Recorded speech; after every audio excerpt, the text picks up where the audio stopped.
that has always bothered me over the years is the fact that in Africa, in Nigeria, when we want to get married, they say you are not just marrying the man or the woman, you're marrying the entire family, you're marrying the entire community.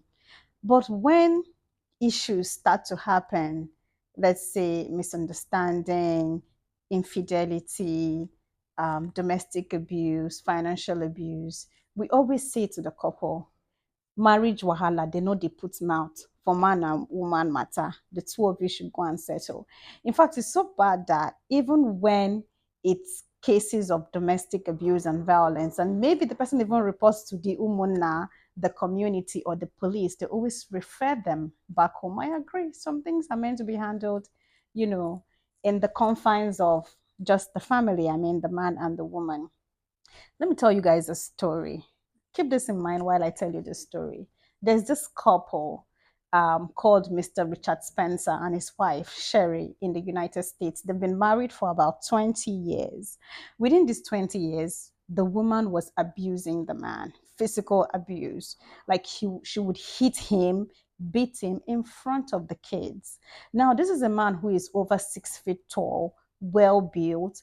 But when all this was going on, the man had become smallish, sunken, sad, withdrawn. Over the years, the man now devised a means because I mean, we all know how American courts are, right? It's you have your evidence, if not, it's your words against hers. And most times, they listen to hers much more than they listen to his. In fact, according to the story, the woman would open their window sometimes and scream just so that the neighbors would feel whenever she comes up with a story that the man is abusing her, the neighbors would corroborate the story. So this man goes on to buy cameras and install in the house. And over a period of time, this abuse continued in front of the kids. The kids were growing up to look at this and feel like, okay, this is something that is normal. And when the man has had enough, he gathered those tapes and took them to the police. When the police came to make their arrest, they said that was like the most sad case of abuse they've ever seen. This thing I'm telling you, you can check it out. It's actually on Netflix. Is called My Wife, My Abuser. It's a documentary, real life story. With the evidence and the police making the arrest, of course, Sherry was arrested and she was taken to court. She was actually, jailed. She was sentenced to 3 years in prison. But now that is for a system that works, for a system that has consequences for certain things, both male misbehavior and female misbehavior. Keep in mind, abuse is not gender based. But in our society where we are, there are no consequences most of the time for these things because they are considered family things, they are considered family issues, family matter. You don't interfere. Now, why this is dangerous? This is why I started this video by saying, why do we say when you're getting married to a person, you are not just marrying them, you're marrying the entire family.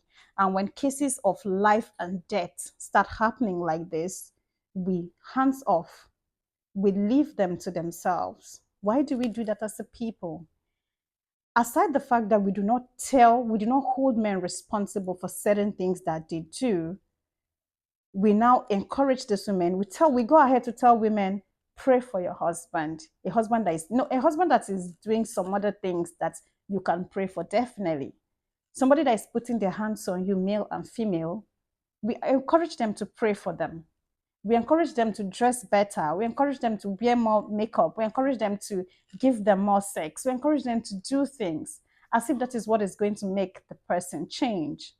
Mind you, some of these people do not even have control over what they do. Like the children of Richard and Spencer, they probably grew up seeing their parents also hitting their mother or their father, and they thought it was normal.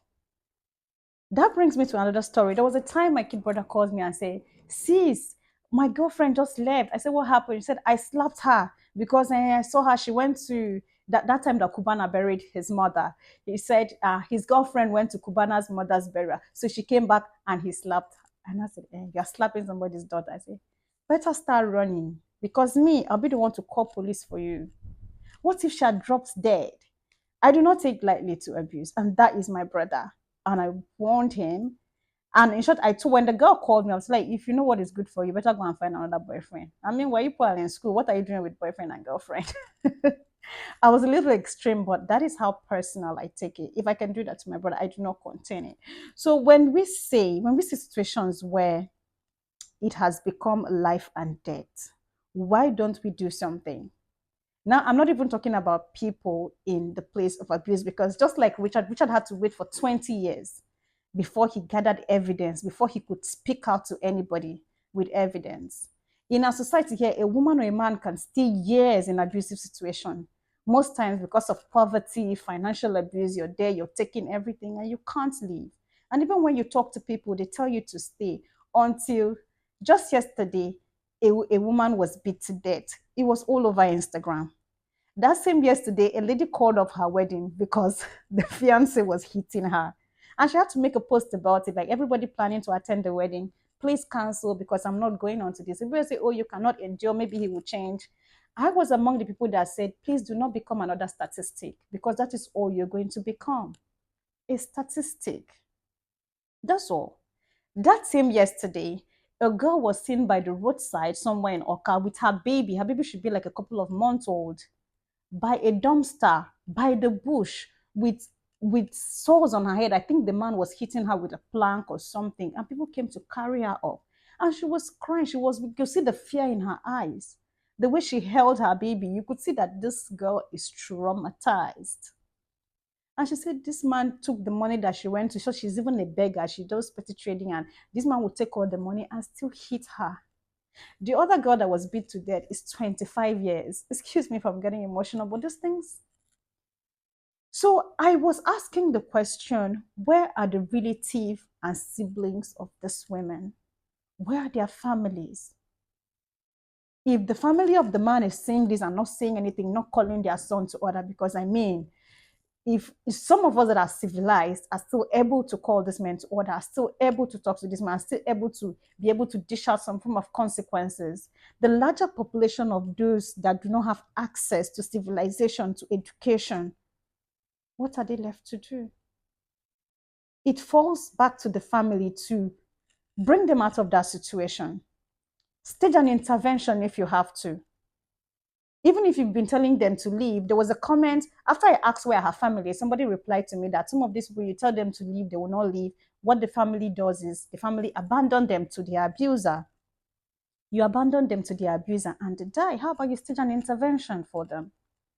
I think that is something that is very alien to us. So why do we keep saying, as you're marrying this person, you're marrying the family, not just the partner, when we are not able to come through for them when they need us?